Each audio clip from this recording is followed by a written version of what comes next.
Ahoy and welcome back to IGN Live at E3 2016. My name is Ryan McCaffrey. I'm joined by two fine fellows from Rare. Craig Duncan, the studio head, Joe Neate, the executive producer, and the game gentleman is, of course, Sea of Thieves. Rare has returned. We have thrown our Kinects in the garbage, and we are making Sea of Thieves. Now, guys, this really stole the show at last year's Xbox E3 conference, and you're back this year with a first hands-on. How has the reception been here at the show so far, from media, from fans, from everybody? It's been incredible, and I don't think we've actually absorbed it all yet, because, we're in a bubble here. Yeah, you're at in E3. the eye of the hurricane. That's it, and really, unless something's about pirates, I actually have no idea what's going on in the outside world right now, unless it's about pirates. But what I've seen of Twitter and the reactions, and people just coming off the stand playing the game, just like, hey, I've never laughed so much playing a game. I've had great fun. I mean, Joe's been doing press all day, and it's overwhelming. Just so happy for the team. Yeah, absolutely. It's like, I don't think we were prepared for just how easily people would jump into the game and just start sailing the ship together and cooperating. And I think that the thing we've really tried to craft is that kind of social experience where players naturally bond together as a crew, and players who are strangers are just jumping together in a crew together, getting drunk or playing the instruments, and they're just playing and being cooperative and working together, and laughing with friends and with strangers, which I guess people didn't expect, right? So it is, for those who haven't seen it yet, maybe, here at E3 there is a 5-player setup. Each of you form a crew, and you're up against 2 other crews of live players, and it is, you have to run your ship. You have to man your ship. Someone's on the sail, someone's on the wheel. There's an anchor to be raised. There's a crow's nest to be gone up in and looked out at. Has there been anything unexpected about how players have engaged with the game so far? Because this is really the first time anyone outside your studio has even played it. It is, and it's actually been really hard for us to even think about how to demo this game at E3, because we do playtests in the studio all the time, sure.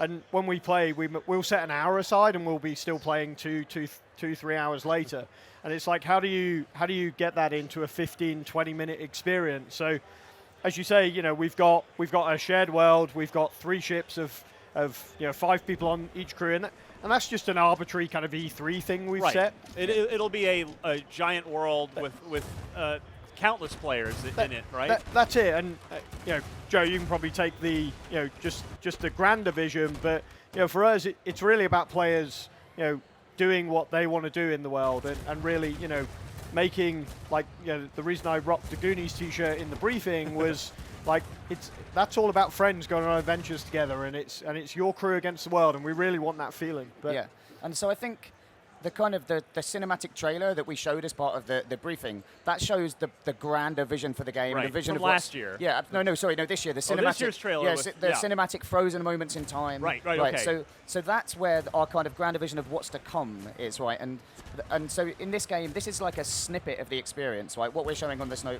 show floor, it's all about that kind of ship battling together, but really cooperative, really fun, a lot of laughter, but the wider vision for the game, if you look at that frozen moments in time trailer, you're seeing kind of people going on kind of treasure hunts. They're fighting off skeletons. They're diving down to a shipwreck, and there are mermaids and sharks there. And there's even a kraken kind of wrapping its tentacles around a ship later on. And that's the grander vision for this game. And so to have brought a very much a kind of cut down experiential kind of version of the game here, just showing a snippet of it to people, and to get this kind of reaction, and to know what else we've got to come in this game, it blows my mind. It's so exciting. And can we look forward to, what's the sort of player progression system to keep me and my friends and our crew coming back and continuing to play? Yeah, so I think what's really important is that there's going to be lots of players with lots of different motivations playing this game. Some people will just want quests that they just want to jump into, and they know that they can, play in for 20, 30 minutes, get rewards, and then go back and start customizing their ship or progressing their person and their swords or weapons or whatever you want. But some people are also just going to want to go into that world and explore, and they're going to want to just kind of happen upon things emergently, and just pick up tasks and options,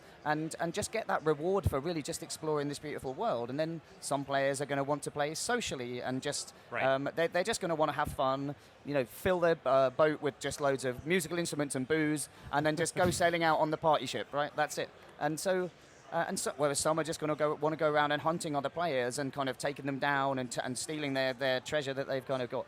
And so the game is going to meet all of those motivations, right? So there's going to be reasons for people who have all sorts of different ways to play or reasons to play to come back and to keep engaging in this game.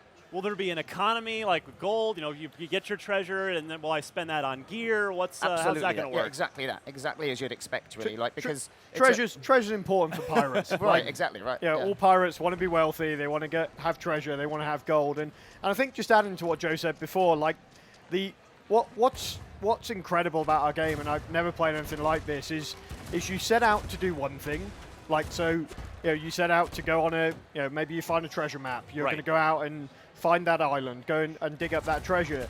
And because of the emergent nature of the game, something we settled on super early was just this notion of you see another sail on the horizon, and it's that moment in kind of pirate movies where you see them, they see you, you don't really know what their intent is, but that's another group of players, that's another crew. And maybe we have gone out to go and search for treasure, but now I've seen that other ship, that changes our adventure. Right. And it's really the adventures become emergent in that way, because maybe the scenario is different. Maybe I've just found a load of treasure and I'm actually on my way back to port to cash it in to go and become richer. Now if I see another ship on the horizon, probably thinking about it different. Maybe I don't. Maybe I'm not wanting to go into a ship battle at that point. So we just love this, and this is why we call it a shared world adventure game. And Microsoft loves its acronyms. It's called a SWAG. It's kind of funny. It fits. But it's just every game feels different. And I think even for people have played the game, jumped out the line, jump back in the line, wanted to play it again, and because people just want to try and discover different things in the world. Now, I noticed in the initial reveal trailer last year there was a plank that was walked, and then when I played the game this week, I saw the plank, but then I also noticed down very in the bowels of the ship there's a holding cell as well. What are we going to be doing with the plank and the holding cell? I think what we're doing is we're giving players a rich tool set, right, in a world where they can kind of be the pirates they want, right? That's a phrase that's resonated with us quite a lot. But whatever you think you should be able to do in a pirate game. So I can capture an enemy player and lock them up. Yeah, I think we're giving players the tools, and then we're kind of going, hey, it's your world, it's your game. What are you going to do with them? So. All right, the game is Sea of Thieves. It is coming for Xbox One and PC. No date yet, but it is playable here at E3. I've got a preview actually that I did up on IGN now. I encourage you to check it out. Craig Duncan, Joe Neat. Thank you. Thank you guys Cheers. so much. Thank and you. for much more on Sea of Thieves, keep it tuned to IGN. And for all things E3 2016, stay locked to IGN.